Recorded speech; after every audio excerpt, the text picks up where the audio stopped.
बिहार में बीजेपी का सूपड़ा साफ, अमित शाह ने कटाई भारतीय जनता पार्टी की नाक। आपको बता दें कि बिहार जहां भारतीय जनता पार्टी ने प्रचंड बहुमत की सरकार बनाई, वहां के उपचुनाव में बीजेपी का सूपड़ा साफ हो गया है। एक तरफ अमित शाह के इशारे पर बिहार में निहत्थे छात्रों पर AK-47 चलाई गई, वहीं दूसरी तरफ कॉकरोच जनता पार्टी ने कैसे ऐतिहासिक तख्ता पलट कर दिया है आपको बताएंगे। लेकिन पहले आप रिजल्ट देखिए। आपको बता दें कि बिहार की बांकीपुर सीट पर उपचुनाव हुए। ये सीट हाई प्रोफाइल सीट है, हॉट सीट है और यहाँ के उपचुनाव में आप देख सकते हैं कि भारतीय जनता पार्टी को करारी हार का सामना करना पड़ा है। यहाँ से प्रशांत किशोर को 19,000 से ज्यादा वोटों से जीत मिली है। वहीं आपको बता दें कि यहाँ लगभग वोटों का अंतर 19,324 रहा। प्रशांत किशोर को कुल 64,151 वोट मिले, जबकि भारतीय जनता पार्टी के उम्मीदवार नीरज सिन्हा को 44,827 और आरजेडी की रेखा गुप्ता को 14,273 वोट प्राप्त हुए हैं। तो आपको बता दें कि बांकीपुर सीट पर पिछले 30 सालों से लगातार भारतीय जनता पार्टी का नेता चुनाव जीत रहा है।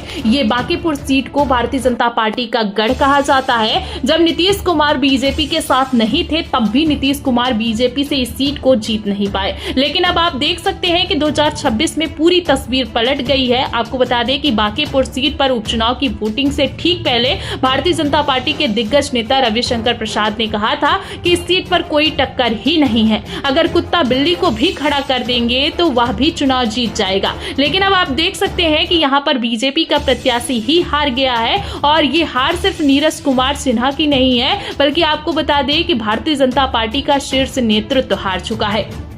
क्योंकि अगर बांकीपुर सीट की बात की जाए तो यह वही सीट है जिस सीट से अपनी विधायकी को छोड़कर नितिन नवीन को भारतीय जनता पार्टी का राष्ट्रीय अध्यक्ष बनाया गया। मतलब कि नितिन नवीन, जिन्हें प्रधानमंत्री नरेंद्र मोदी अपना बॉस कहते हैं, वो बॉस अब हारता हुआ नजर आ रहा है। आपको बता दें कि अगर 2025 के विधानसभा चुनाव के नतीजों की बात की जाए तो यहाँ पर नितिन नवीन ने लगभग 51,000 वोटों से ज्यादा के वोटों से अंतर जो है में जीत दर्ज की थी। और आपको बता दें कि 1995 के बाद से बीजेपी को यहां पर कोई हरा नहीं पाया। लेकिन उपचुनाव में अब भारतीय जनता पार्टी का सूपड़ा साफ हो गया है और बीजेपी हार गई है। तो आपको बता दें कि जन स्वराज पार्टी ने भारतीय जनता पार्टी को करारी मात दी है। प्रशांत किशोर से बीजेपी हारी है और ये भारतीय जनता पार्टी की मोदी काल के इतिहास की अब तक की सबसे बड़ी हार है। आप देख सकते हैं कि किस तरीके से कॉकरोच जनता पार्टी ने भारतीय जनता पार्टी की नींव को हिलाकर रख दिया है। दिल्ली के बाद आपको बता दूं कि सबसे बड़ा कॉकरोच जनता पार्टी का प्रदर्शन बिहार में हुआ।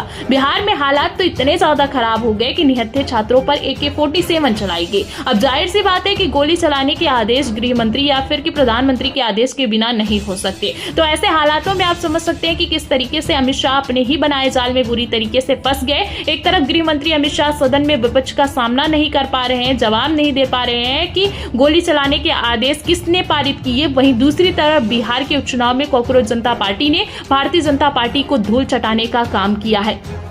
आपको बता दें कि बांकीपुर सीट पर सवर्ण है, छात्र है, यहाँ पर कोई मुस्लिम मतदाता नहीं है, लेकिन फिर भी बीजेपी हार गई और ये हार जो है अब तक की भारतीय जनता पार्टी की सबसे बुरी हार है। एक तरफ अमित शाह ने बिहार में चल रहे कॉकरोच जनता पार्टी के प्रदर्शन को हल्के में लिया, वहीं दूसरी तरफ भारतीय जनता पार्टी के राष्ट्रीय अध्यक्ष नितिन नवीन ने जो कहा है उसका खामियाजा बीजेपी को भुगतना पड़ रहा है। जैसे नितिन नवीन ने भरे मंच से खड़े होकर कॉकरोच जनता पार्टी को खुला चैलेंज किया और कहा कि ये कॉकरोच है, ये वायरस है, इन्हें खत्म करना होगा और बीजेपी इनको सबक सिखा कर रहेगी। तो एक तरफ तो भारतीय जनता पार्टी कॉकरोच जनता पार्टी को सबक सिखाने चली थी, वहीं दूसरी तरफ आप देख सकते हैं कि धर्मेंद्र प्रधान के इस्तीफे के बाद पहले ही चुनाव में बीजेपी की अब तक की सबसे बुरी हार हुई है। भारतीय जनता पार्टी अपने ही गढ़ में हार गई। प्रशांत किशोर ने 19,000 से ज्यादा के वोटों से जो है जीत दर्ज की। एक तरफ प्रशांत किशोर जो है जीत दर्ज किए, वहीं दूसरी तरफ अमित शाह अपने ही बनाए जाल में फंस गए। क्योंकि यहाँ पर बात सिर्फ बिहार की बांकीपुर सीट की नहीं है। आपको बता दें कि 3 राज्यों की 3 सीटों पर उपचुनाव हुए हैं। इसमें गुजरात की मांझलपुर सीट पर जो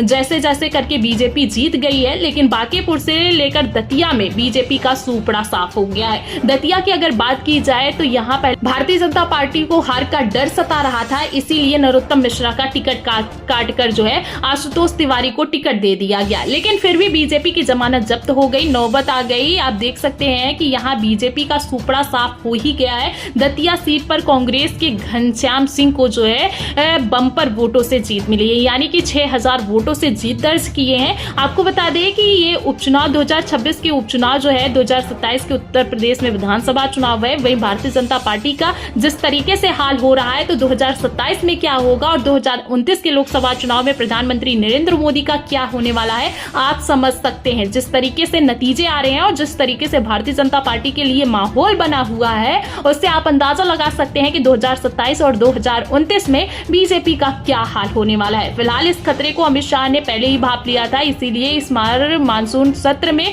परिसीमन बिल को किसी भी कीमत पर पारित करवाने के लिए अमित शाह ने अपनी पूरी ताकत लगा दी। लेकिन फिलहाल पूरा खेल पलट गया है। एक तरफ कॉकरोच जनता पार्टी के प्रदर्शन ने पूरी सदन को हिलाकर रख दिया है, वहीं दूसरी तरफ विपक्ष जैसे कमान संभाली है। ऐसे हालातों में पहली बार ऐसा हुआ है कि प्रधानमंत्री नरेंद्र मोदी से लेकर गृह मंत्री अमित शाह बिल पास करवाना तो दूर की बात है सदन से ही गायब हो गए हैं। 12 साल में पहली बार ऐसा हुआ है कि मोदी सरकार झुकी है, तो क्या अब ये झुकी हुई सरकार गिर जाएगी?